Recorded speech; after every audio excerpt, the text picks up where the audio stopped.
Ce vieux paysan a gardé sa foi en Dieu même dans le moment le plus difficile de sa vie.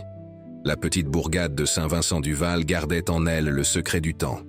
Nichée entre des montagnes qui semblaient toucher le ciel, elle était un lieu où l'hier et l'aujourd'hui se confondaient en une parfaite harmonie.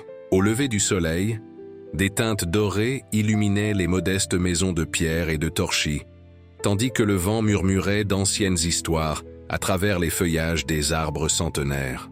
C'était un endroit simple, où la terre aride représentait à la fois le défi et l'espérance de ses habitants. C'est dans ce décor que Joachim naquit, grandit, puis vieillit. Un homme dont l'existence se confondait avec l'essence même de ce lieu. Son regard, d'un marron profond, reflétait la sérénité de celui qui avait déjà été témoin de multiples cycles de vie et de mort. Ses mains, calleuses à force de travailler inlassablement la terre, témoignaient d'une persévérance et d'un dévouement à toute épreuve. À 78 ans, son corps maigre et légèrement voûté par le poids des années conservait pourtant la force et la détermination de celui qui ne connaissait pas la signification du mot abandon. Dès sa jeunesse, Joachim comprit que sa mission était intimement liée à ce sol. Alors que d'autres partaient tenter leur chance dans les grandes villes, il demeura fidèle à la terre que ses ancêtres avaient cultivée avant lui. Chaque aube, alors que les étoiles brillaient, encore, il se levait pour accomplir son rituel sacré. Il s'agenouillait devant la petite statue de Saint François, saint patron des agriculteurs, et murmurait sa prière quotidienne. « Seigneur, bénis ces mains et cette terre, que chaque graine plantée soit un acte de foi, et que chaque récolte témoigne de ta bonté. » À Saint-Vincent-du-Val, on ne mesurait pas le temps à l'aide d'horloges, mais à travers les cycles de plantation et les saisons qui s'enchaînaient avec une régularité implacable. Il y eut des années d'abondance lorsque la pluie tombait au bon moment et que le grenier de Joachim débordait de céréales. Mais il y eut aussi des périodes de sécheresse dévastatrices, quand le ciel semblait avoir oublié ce petit coin de terre et que le soleil, impitoyable, asséchait jusqu'à la moindre goutte d'humidité du sol.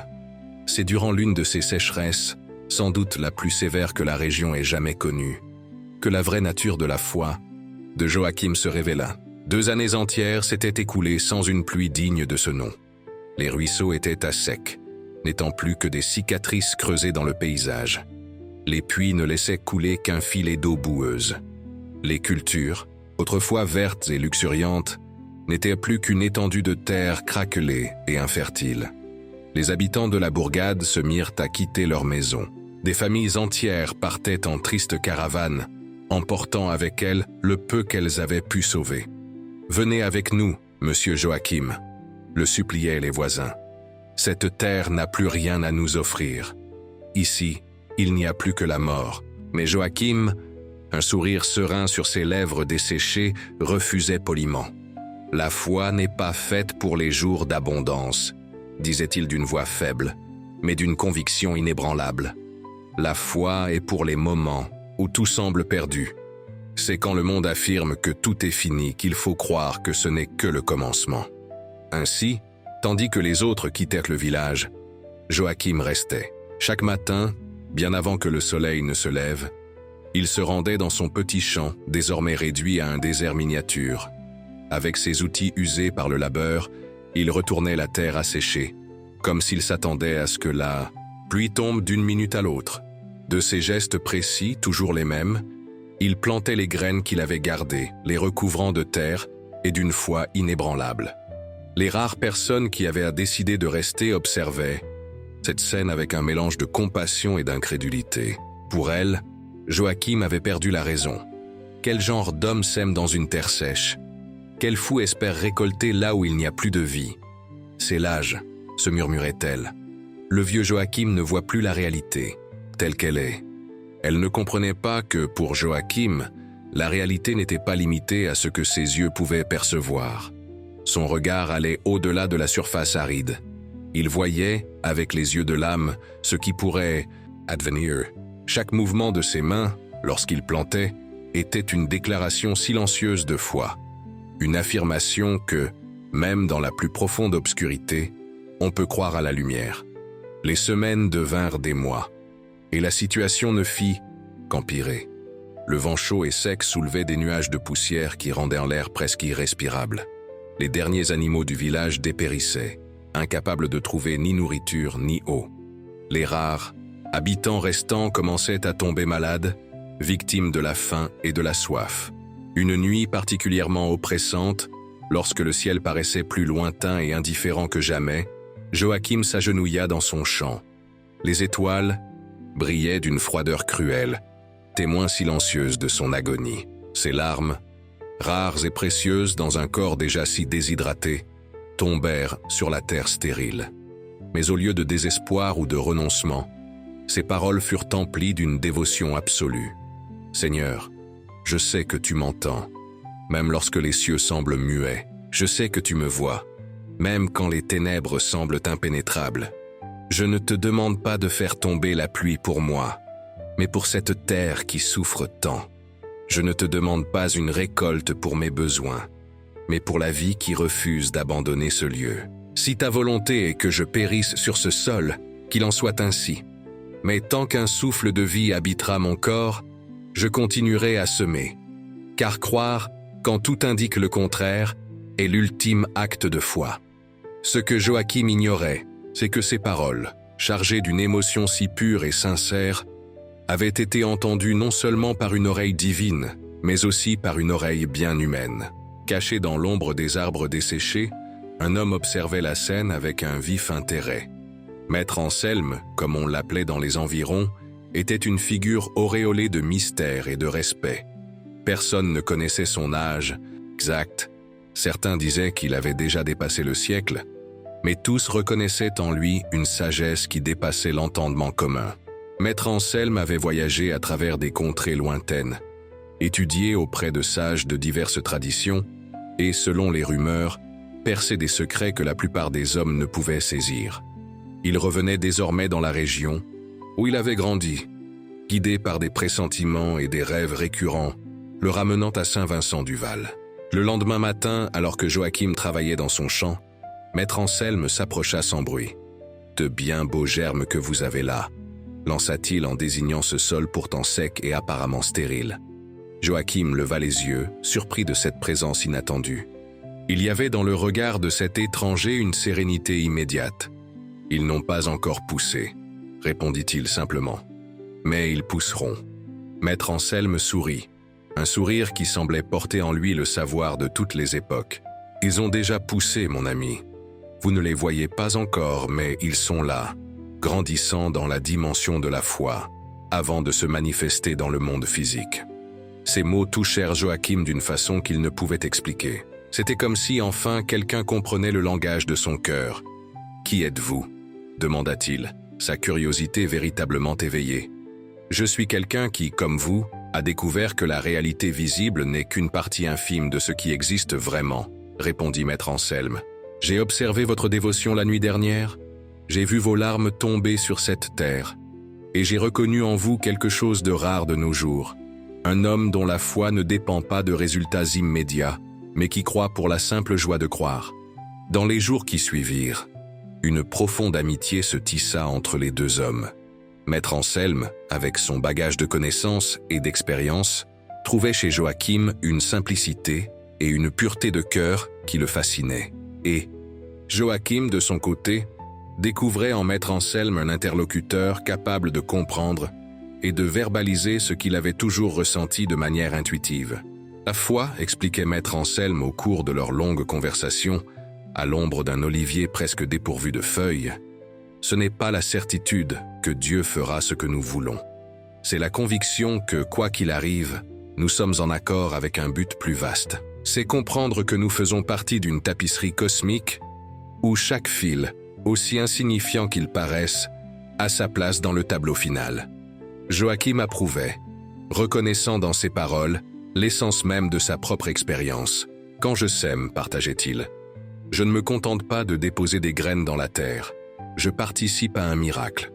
Je suis témoin de la façon dont quelque chose d'aussi petit et apparemment inerte peut se transformer en une vie abondante. Et même si parfois la graine ne germe pas, le simple fait de semer est déjà une célébration de la possibilité, une affirmation que je crois en demain. Maître Anselme constatait avec admiration qu'un homme si simple, sans formation, scolaire ni connaissances théoriques, était parvenu, grâce à son lien direct avec la terre et le divin, à une compréhension aussi profonde des mystères de l'existence. Un après-midi particulièrement chaud, Maître Anselme invita Joachim à le suivre, jusqu'à un endroit surnommé la Pierre du Silence. Une formation rocheuse au sommet d'une colline, d'où l'on pouvait contempler tout le vallon. Le sentier était escarpé et ardu, en particulier pour deux hommes âgés affrontant la chaleur extrême. Mais il y avait dans cette invitation une urgence que Joachim ne pouvait repousser. Arrivés en haut, épuisés et essoufflés, ils s'assirent côte à côte, contemplant le paysage désolé qui s'étendait sous leurs yeux. Le vallon, autrefois vert et plein de vie, n'était plus qu'une vaste étendue de terre asséchée et de végétation morte. « Que voyez-vous » demanda Maître Anselme en désignant l'horizon. Joachim observa longuement la scène avant de répondre. « Je vois de la souffrance, dit-il finalement. Je vois une terre qui implore un soulagement. Mais j'y vois aussi une beauté dans la résistance de ces quelques arbres encore debout. Je vois de l'espoir dans ces petites taches de verre qui s'obstinent à vivre malgré le soleil impitoyable. » Maître Anselme hocha la tête, satisfait de la réponse. « Vous voyez avec les yeux de l'âme, c'est un don rare. » Après un bref moment de silence contemplatif, il reprit. « Joachim, vous êtes-vous déjà demandé pourquoi vous continuez de semer, même lorsque tout indique qu'il n'y aura pas de récolte ?» La question surprit Joachim. Il n'y avait jamais réfléchi consciemment. Semer avait toujours été pour lui une évidence, sa façon d'être au monde, de dialoguer avec le divin. « Je sème parce que j'ai besoin de semer, » répondit-il enfin. « Parce que chaque graine que je mets en terre est une déclaration de foi. C'est ma manière de dire à l'univers que, malgré toute l'épreuve contraire, je crois encore en la vie. » « Exactement, » approuva Maître Anselme, un éclat particulier dans le regard. « Et c'est pourquoi, de tous les champs de ce vallon, le vôtre sera le premier à fleurir lorsque la pluie reviendra enfin. » Ces mots, prononcés avec tant de conviction, firent palpiter le cœur de Joachim. « Vous pensez que la pluie finira par tomber ? Ce n'est pas une croyance, mon ami. C'est une certitude. Tout comme il est certain que le soleil se couchera ce soir pour se lever demain, la pluie reviendra. Et votre foi, votre persévérance à semer alors que tous les autres ont renoncé, a préparé la terre au miracle. » En descendant la colline, Maître Anselme confia à Joachim quelque chose qu'il avait gardé secret jusque-là. « Au cours de mes voyages, expliqua-t-il, j'ai appris à lire les signes de la nature, le tracé des étoiles, le comportement des animaux, la direction des vents. Tous racontent une histoire à qui sait l'entendre, et celle qu'ils racontent aujourd'hui est celle d'une transformation imminente. La sécheresse touche à sa fin, Joachim. Le cycle s'apprête à se conclure. » Joachim, partagé entre l'espoir et le scepticisme, écouta attentivement. Après tant de mois sous un ciel obstinément bleu, il avait du mal à imaginer le retour d'une pluie bienfaisante. Pourtant, la certitude qui émanait de Maître Anselme résonnait en lui. Cette nuit-là, en s'allongeant dans son lit rudimentaire, Joachim fut saisi d'un rêve puissant. Il se vit dans son champ métamorphosé. La terre, jadis fissurée et stérile, était à présent recouverte d'un tapis de pousses vertes et vigoureuses. Le ciel, chargé de nuages sombres, annonçait une pluie généreuse. Et au centre du champ s'élevait un arbre majestueux aux branches fortes, offrant une ombre et des fruits en abondance. Dans ce rêve, Joachim s'approcha de l'arbre, ressentant un lien profond et mystérieux avec lui. En posant la main sur son tronc robuste, il perçut un battement qui faisait écho au rythme de son propre cœur. Il comprit alors, dans cet instant de clarté onirique, que cet arbre était la manifestation physique de sa foi. Chaque journée, de labeur sous un soleil implacable, chaque graine semée en terre apparemment infertile, chaque prière murmurée à l'aube, tout avait contribué à la croissance de cet arbre magnifique. Il s'éveilla aux premières lueurs du jour, le cœur léger et inexplicablement revigoré. En sortant de sa maison, il remarqua aussitôt un changement dans l'atmosphère. Une humidité légère, presque imperceptible, mais qui, pour quelqu'un habitué à une sécheresse extrême, faisait figure de présage. Poussé par une énergie qu'il n'avait plus ressentie depuis des années, il courut jusqu'à son champ. Là, À sa grande surprise et pour sa plus grande joie, il vit ce que nul autre n'aurait pu voir. De petits points verts perçant timidement la surface de la terre. Les pousses qu'évoquait Maître Anselme, d'abord né dans la dimension, de la foi avant d'apparaître dans le monde physique, étaient désormais visibles à l'œil nu. Il s'agenouilla, touchant avec une révérence profonde ces fragiles manifestations de vie. Des larmes de gratitude coulèrent le long de ses joues sillonnées de rides. « Merci, Seigneur », murmura-t-il d'une voix tremblante. « Merci de me permettre d'assister à ce miracle. » C'est alors qu'il sentit la première goutte. Petite, presque timide, elle tomba sur sa main tendue, puis une autre, et encore une autre. En quelques minutes, ce qui n'était qu'une légère bruine se transforma en une pluie généreuse, trempant la terre assoiffée et lavant l'âme de Joachim. La nouvelle de la pluie se propagea rapidement. Les quelques habitants demeurés à Saint-Vincent-du-Val sortirent de chez eux, incrédules, pour sentir l'eau bénie caresser leur visage. Ils coururent jusqu'au champ de Joachim, guidés par une rumeur inexplicable, selon laquelle quelque chose d'extraordinaire s'y produisait. Ce qu'ils trouvèrent défiait la logique et toute compréhension. Alors que la pluie tombait uniformément, sur tout le vallon, c'est dans le champ de Joachim qu'elle semblait trouver sa raison d'être. Les petites pousses, que lui seul avait aperçues quelques heures plus tôt, grandissaient à vue d'œil, se redressant vers le ciel avec une vitalité quasi surnaturelle.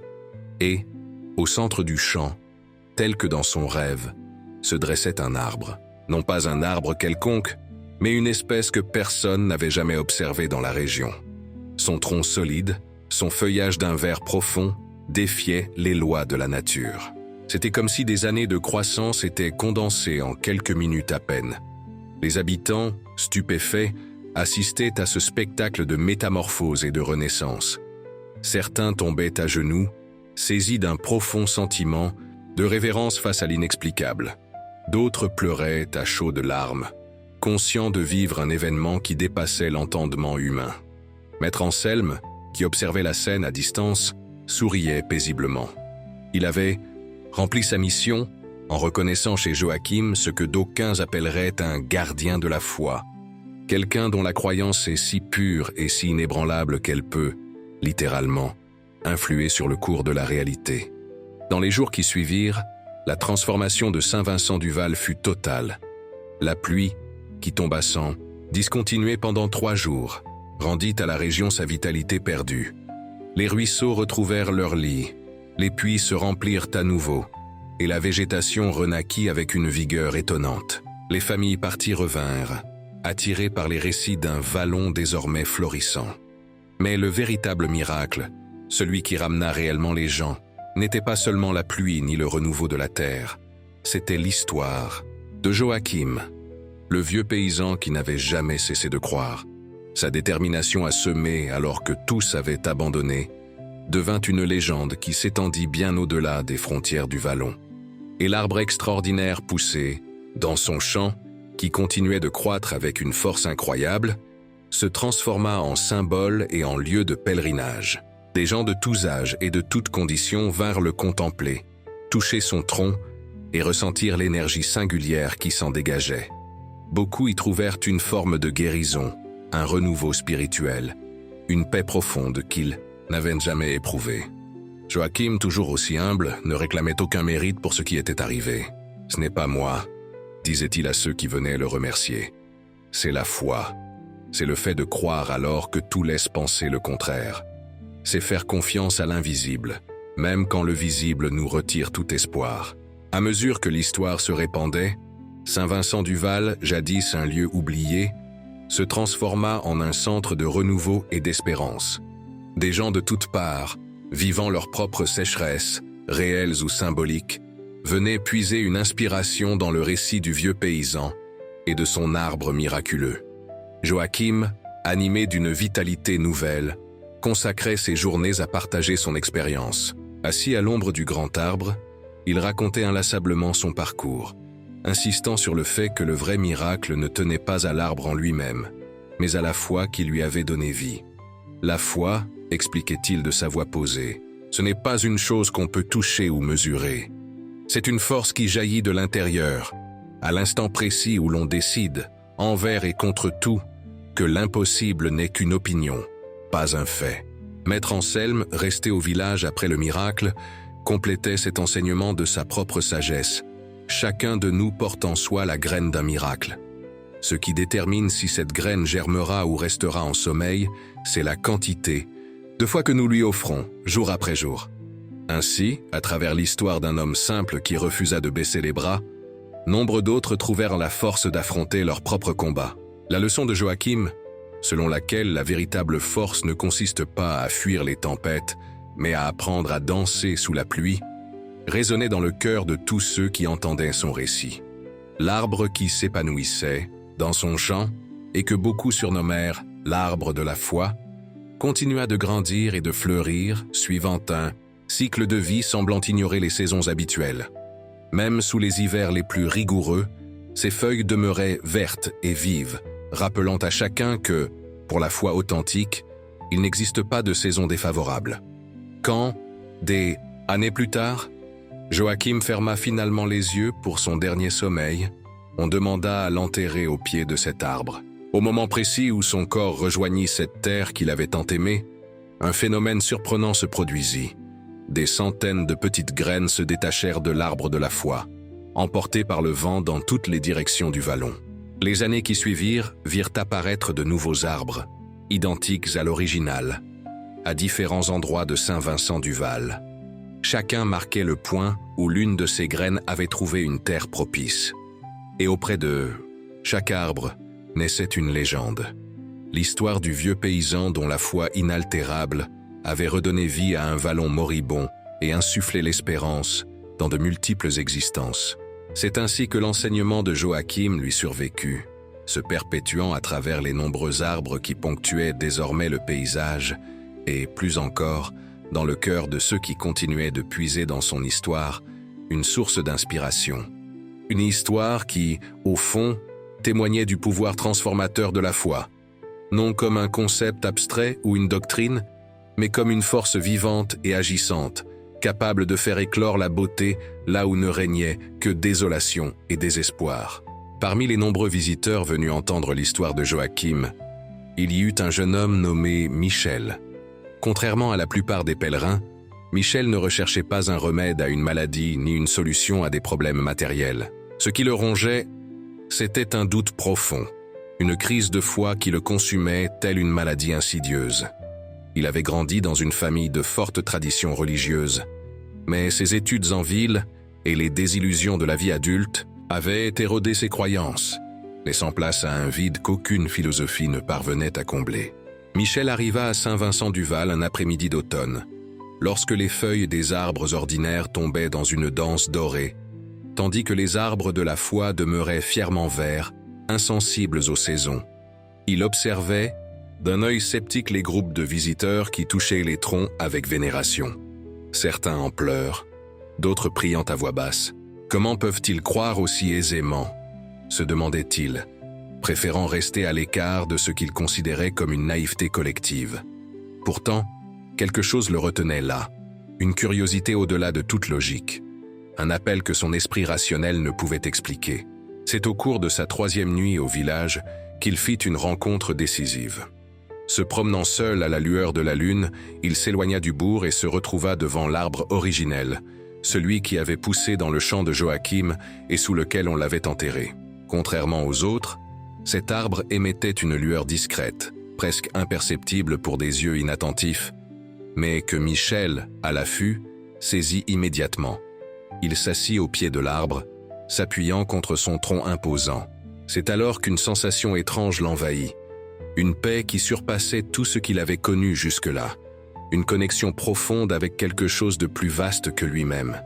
Il n'y eut ni vision spectaculaire, ni voix céleste, simplement cette paix si puissante et la certitude inexplicable qu'il n'était pas seul dans l'univers. « C'est surprenant, n'est-ce pas ?» dit soudain une voix tout près de lui, le faisant sursauter. Une femme âgée, le visage sillonné de rides, mais des yeux d'un bleu saisissant, venait de prendre place à ses côtés.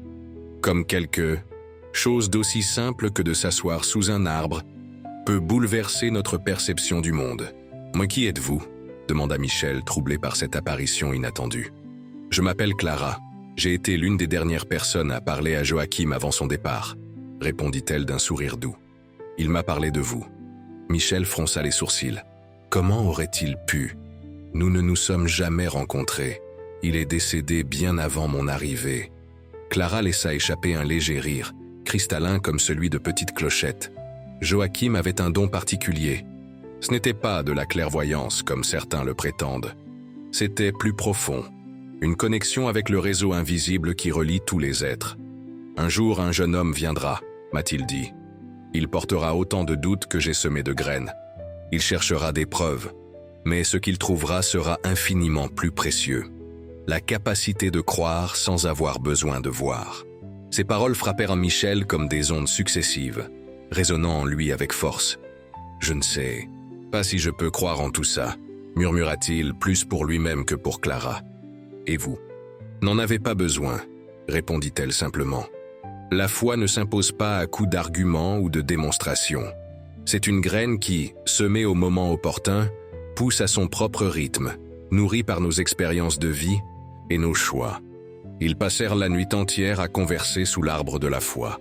Clara livra ses propres épreuves, les moments de doute, les crises de foi, les périodes où la vie n'avait plus aucun sens. À travers ces récits si humains et imparfaits, Michel commença à comprendre que la foi véritable n'était pas l'absence de doute, mais la force de continuer malgré eux.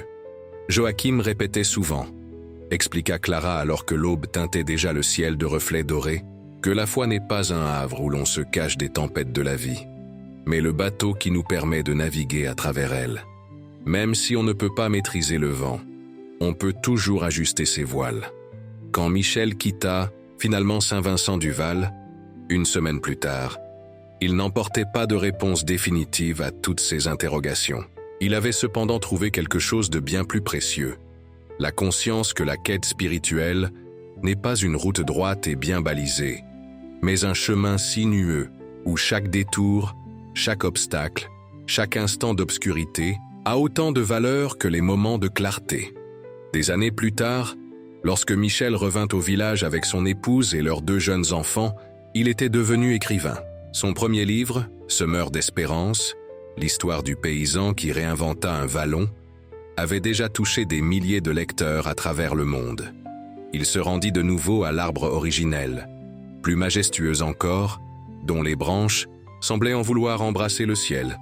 Clara avait rejoint Joachim et Maître Anselme dans le grand mystère qui succède à l'existence terrestre, mais leur héritage, tout comme celui de Joachim, demeurait vivant en ce lieu sacré. Assis sous l'arbre avec sa famille, Michel ferma les yeux, renouant avec cette connexion profonde qu'il avait déjà ressentie autrefois. Et dans son cœur, il remercia le vieux paysan qui, grâce à sa foi sans faille, avait transformé non seulement un vallon, mais aussi des milliers de vies, y compris la sienne. Pour tous ceux qui, dans leurs moments d'obscurité et de désespoir, cherchent un phare capable de les ramener à la vie, l'histoire de Joachim demeure une lueur. Elle rappelle que, même lorsque tout semble perdu, il est toujours possible de croire, que même lorsque le sol de notre existence paraît stérile et que la pluie de la grâce semble nous avoir quittés, il vaut toujours la peine de semer. Car la vraie magie de la vie ne réside pas dans le fait d'éviter la souffrance, mais dans la capacité de la transformer en quelque chose de beau. Elle ne consiste pas à fuir les tempêtes, mais à apprendre à danser sous la pluie. Et surtout, elle n'est pas d'attendre que le monde se transforme pour commencer à vivre, mais de changer notre manière de le contempler, trouvant beauté et sans dans les circonstances les plus difficiles. L'histoire de Joachim, le paysan qui ne renonça jamais, nous rappelle qu'aussi longtemps qu'existe la foi, l'espérance demeure. Et là où règne l'espérance, même le désert le plus aride peut se muer en un jardin de possibilités infinies. L'influence de l'héritage de Joachim dépassa bientôt des frontières qu'il n'aurait jamais soupçonnées. Dans un monde de plus en plus interconnecté, son histoire se propagea tel le vol des graines de son arbre miraculeux. Des contrées lointaines, des gens de toutes cultures et de toutes croyances affluaient, mus par le même désir, découvrir en eux cette foi inébranlable, qui avait transformé non seulement un homme, mais tout un vallon. Parmi ces visiteurs, On remarqua un médecin renommé qui, après des années de pratiques scientifiques rigoureuses, s'était heurté aux limites du savoir humain en perdant un patient qu'il croyait pouvoir sauver. Cette crise professionnelle l'avait poussé à remettre en question non seulement ses compétences, mais le sens même de sa vie. À Saint-Vincent-du-Val, sous l'ombre bienveillante des arbres de la foi, il ne trouva pas de preuves scientifiques. Mais la compréhension qu'aider réellement à guérir implique aussi de croire à la magie de la vie, même quand tout semble la nier. Arriva également un jeune entrepreneur dont l'empire financier s'était écroulé du jour au lendemain, le laissant non seulement sans ressources matérielles, mais surtout sans but. Dans la simplicité de ce vallon, il comprit que la véritable richesse ne se mesure pas au solde d'un compte en banque, mais à la capacité de trouver un sens dans les petites choses, de semer aujourd'hui en croyant aux récoltes de demain, même si la terre paraît stérile. Une mère qui avait perdu son fils unique dans des circonstances tragiques trouva dans l'histoire de Joachim non pas un remède magique à sa douleur, mais la force de transformer son chagrin en une mission plus grande. Inspirée par le vieux paysan, elle retourna chez elle pour fonder un foyer pour enfants orphelins, semant dans chaque petit cœur des graines d'amour et d'espérance. Ainsi, la leçon de Joachim se multipliait, s'adaptant à la situation de chacun. Ce n'était ni une formule magique ni la promesse d'une vie sans épreuves, mais un appel à la résilience. Un rappel que, comme le disait Joachim lui-même, personne ne peut empêcher le vent de souffler, mais chacun peut choisir comment orienter ses voiles. À mesure que les années s'écoulèrent, Saint-Vincent-du-Val s'affirma comme le symbole vivant de cet enseignement. Les champs autrefois desséchés étaient désormais recouverts d'une végétation luxuriante, et les arbres de la foi, disséminés sur tout le territoire, accueillaient quiconque souhaitait se recueillir, cherchant à se reconnecter à quelque chose qui le dépassait. Mais le véritable prodige ne résidait pas dans les arbres, aussi extraordinaires fussent-ils. Il se trouvait dans les vies transformées, dans les témoignages de dépassement de soi, dans les récits de tant de gens ordinaires qui, inspirés par le vieux paysan, découvrirent en eux une force insoupçonnée. Dans une société de plus en plus rapide et souvent superficielle, l'histoire de Joachim offrait un contrepoint essentiel. Le rappel que la transformation réelle n'est pas instantanée, qu'elle résulte plutôt d'un processus continu de culture et de foi. Chaque goutte de sueur, chaque moment de doute, chaque choix de continuer malgré tout, tels étaient les ingrédients véritables du miracle. Et la plus belle particularité de cet héritage était sa dimension universelle. Nul besoin de talents spécifiques, de connaissances approfondies ou de moyens considérables pour en faire l'expérience. Il fallait seulement la volonté de croire, non pas d'une foi aveugle ou passive, mais d'une foi active et créatrice, celle qui caractérisait Joachim. La foi, disait-il souvent sous son arbre, n'est pas un sentiment, mais une décision. C'est choisir de voir des possibilités là où d'autres ne perçoivent que des problèmes. C'est reconnaître que, même dans la nuit la plus sombre, les étoiles continuent de briller, même si des nuages les masquent momentanément à nos yeux. Cette sagesse, à la fois simple et profonde, résonnait dans le cœur de ceux qui prêtaient vraiment l'oreille. Elle n'apportait pas de solution toute faite au grand mystère de l'existence, mais offrait une manière plus signifiante de vivre avec les questions, d'embrasser l'incertitude non comme une ennemie, mais comme une composante essentielle du cheminement humain.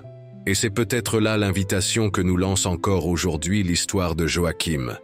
Cultiver en nous la même foi, qui permit à un vieux paysan de transformer un désert en jardin. Non pas une foi qui nous épargne les épreuves de la vie, mais qui nous donne le courage de les affronter.